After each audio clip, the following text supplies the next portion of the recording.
ওই যে নৌকা দিয়ে পারাপার হচ্ছিল, তখন একটা চড়ুই পাখি এসে সাগরের মধ্যে মুখ দিয়েছিল। তো খিজির আলাইহিস সালাম বললেন, মুসা, তুমি কি চড়ুই পাখিটা দেখতে পাচ্ছ? হ্যাঁ।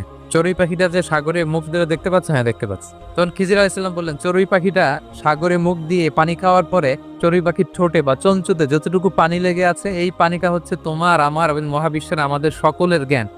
আর এই মহাসাগরের সকল পানি হচ্ছে আল্লাহ তাআলার জ্ঞান। আল্লাহ তাআলা বলেছেন, ওমা উতিতু মিনাল ইলমি ইল্লা কালিলা, আমি তোমাদেরকে একেবারে অল্প জ্ঞান দিয়েছি, একেবারে অল্প। এই রহস্যে ঘেরা এই মহাবিশ্বের অনেক কিছুই আমাদের অজানা, প্রিয় ভাইয়েরা। আমরা অনেক কিছুই জানি না, আমাদের এই লিমিটেড নলেজ এগুলো ধরে না। তারপর আমরা জ্ঞানের ওই যে নৌকা দিয়ে পারাপার হচ্ছিল, তখন একটা চড়ুই পাখি এসে সাগরের মধ্যে মুখ দিয়েছিল। তো খিজির আলাইহিস সালাম বললেন, মুসা, তুমি কি চড়ুই পাখিটা দেখতে পাচ্ছ? হ্যাঁ। চড়ুই পাখিটা যে সাগরে মুখ দিয়ে দেখতে পাচ্ছ? হ্যাঁ, দেখতে পাচ্ছি। তখন খিজির আলাইহিস সালাম বললেন, চড়ুই পাখিটা সাগরে মুখ দিয়ে পানি খাওয়ার পরে চড়ুই পাখির ঠোঁটে বা